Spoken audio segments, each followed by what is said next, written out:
Good morning and welcome back. Today is Sunday, so you can see I'm sporting a little guna today just to try and make a difference in a Sunday.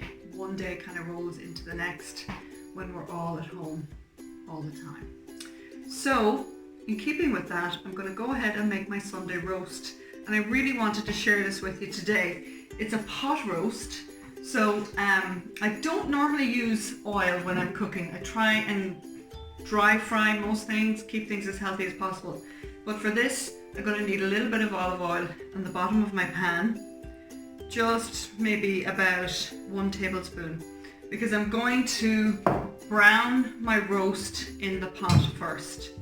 And here is a roast that I have. Now you can do the same thing with a leg of lamb or even with some chicken fillets, but today I'm using beef. And what I'm going to do is put it in here. I'm going to put the pan on to heat first, and when it's nice and hot I'm going to put this in and brown each side. So I'm going to bring it over here to the heat.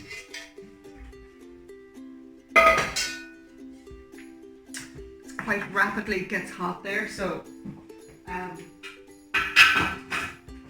I'm going to pop this on in.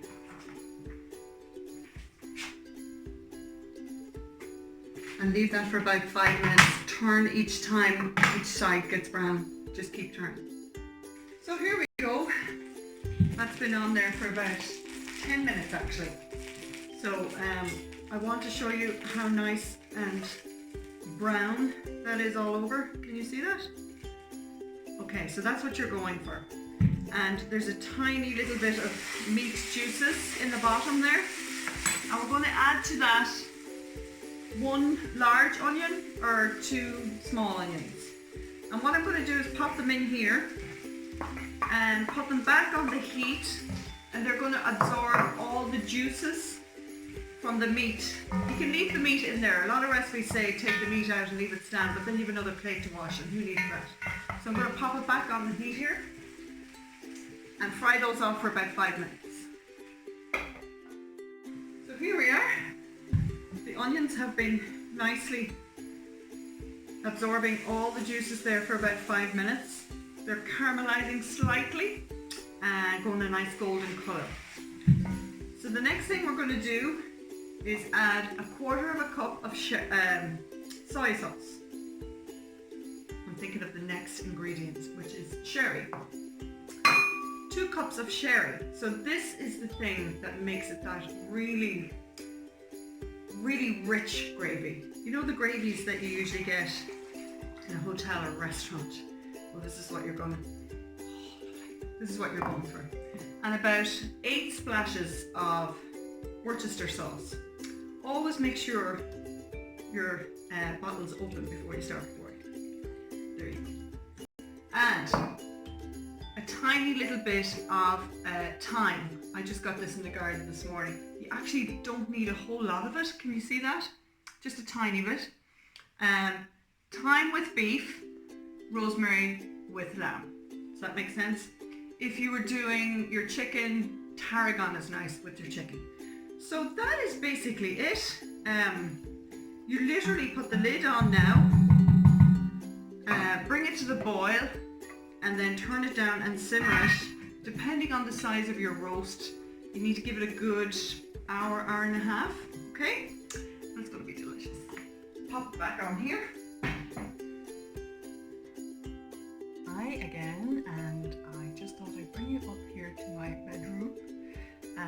I just wanted to show you that I've created a little space for myself up here, because I don't know about you, but when everybody's home all together at the one time, I really find it hard to find space for myself.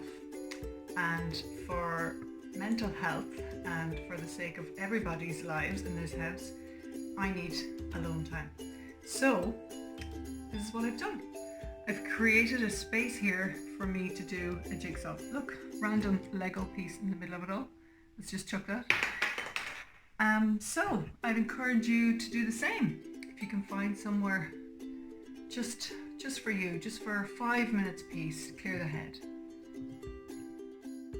our pot roast is cooking away over there, and in the meantime we're going to make some nice roasted veg. Now the thing I love about roasted veg is you can prepare it all the night before, so you don't spend your Sunday slaving over the stuff. Now here's the situation with the veg in our house today. We're a bit low on the veg. I had to actually throw 2 bags of carrots out last night, which is terrible, but they just went off.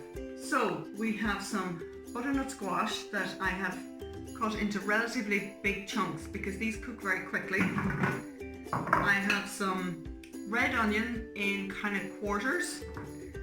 You don't want to break them up too much because if they split, they burn.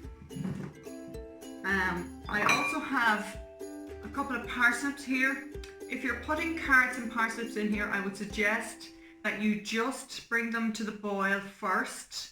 You know, you're just barely cooking them before you put them in here because they take way too long to cook in the oven and everything else burns and these are still hard. So just slightly cook these first, carrots and parsnips. I don't have any carrots, so and then I have my pepper. I'm just using red pepper today because that's all I have.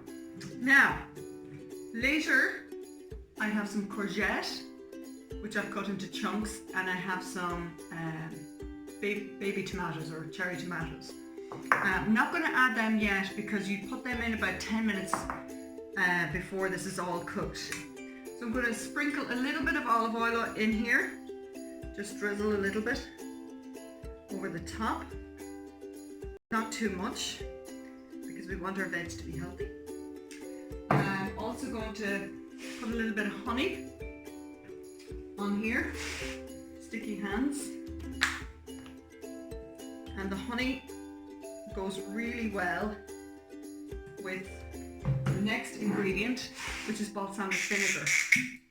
And this just gives it that wonderful flavour. So just a few splashes in there. Use your hands, which are clean of course, and mix the whole lot around. If you don't want to use your hands, you can use a spoon or something like that. But it's really important to get everything mixed through, and already that looks delicious. So I'm going to pop that into the oven as well. It probably takes about a half an hour. So I'll be back in a bit. So here we have our roasted vegetables. They have been cooking nicely for about a half an hour. About 25 minutes in, I added the courgette and the tomato, like I told you. The temperature of the oven was about 190, so play around with that and see how you go. Everybody's oven is different, but just look at how deliciously colourful they are. And this was me with very few vegetables in the house. See what you can produce. Isn't that great? So, I'm going to pop them over to the side, and our pot roast is also done. I'm going to bring it over here for you to have a look at. And I'm going to take the roast out. Look at that, look how beautifully juicy that looks. And I'm going to let that sit and rest for about 10 minutes before I start cutting it. And I'm going to cover it over with a bit of tin foil. But in the meantime, I'm going to show you how to finish off the gravy. I'll just shove that over to the side. Lots of noises. It's very, very hot. Whew. Here we go. So this is reduced nicely. I don't know if you can see that in there. And I'm going to thicken that up with a good old mammy trick. This is one my mother used to do years ago. So I have about a quarter, maybe a third a cup of water here. I have 2 dessert spoons of Bisto. Good old-fashioned Bisto. Browns, seasons and thickens. Now, if you don't want to use Bisto, you could continue to reduce your meat or your juices there and make a jus. We never have time to wait for that. So I'm just going to thicken it with a bit of Bisto, and I'm just going to literally add it to my pot, and let that thicken up itself. I'm going to bring it back over to the heat, because it's the heat that makes the gluten pop in the biscuit. I'll be right back. So that took only about a minute or two for the gravy to thicken up. I'm just going to pour it in here. I hope you can see how lovely and thick and glossy that gravy looks. And I'm going to slice into the meat now.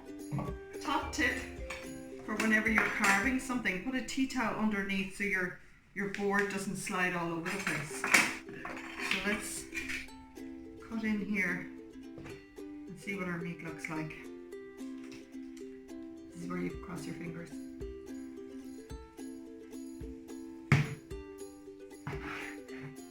Beautiful, lovely, succulent roast beef. How about that?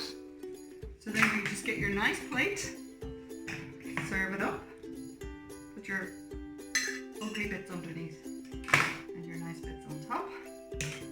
Put some nice roasted veg there on the side and pour your delicious gravy over the top. How does that look? We'll just add a few mashed potatoes here while we're at it. Bear with me. Now, does that not look like a beautiful Sunday dinner? I hope you all have a lovely Sunday. I look forward to seeing you all again next week. And a big happy birthday to Lily. God bless everybody.